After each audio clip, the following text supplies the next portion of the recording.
करो में छोड़ी से आज कलेगे चलो जाए में ससुरा तू रियाज कलेगे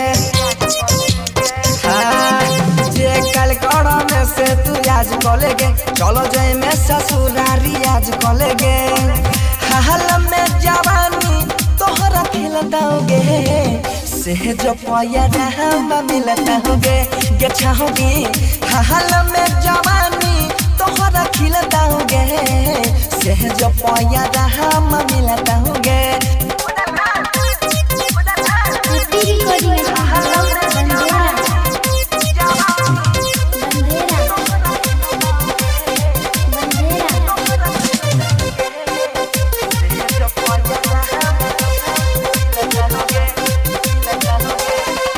नहिरा वाला सुख कहाँ मिलत ससुराल में दिनों भर सुना चाहिए सैना चाहिए रात में हे गई हाँ नहिरा वाला मोहज कहाँ मिलत ससुराल में दिन भर सुना चाहिए सही न चाहिए रात में मुड बन गए अब नहीं बात करेगे भले गमा छाबी छा के शुरुआत करेगे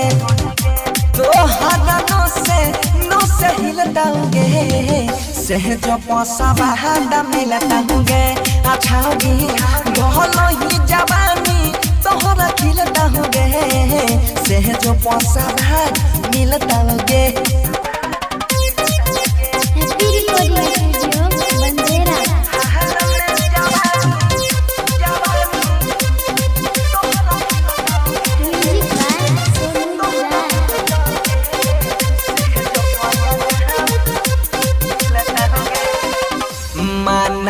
कहरे छौड़ी लिए भर मोहन गए चहल जय भी ससुरा होई में दोसर के धन गे महान कहरे छौड़ी लिए भर दम गे चहल जय में ससुरा होई में दोसर के धन गे मोहिसा एक बारी भेंट कलेगे नंबर 1 के दिलवा में सट कलेगे सोनू के गोटी जब पिलताओगे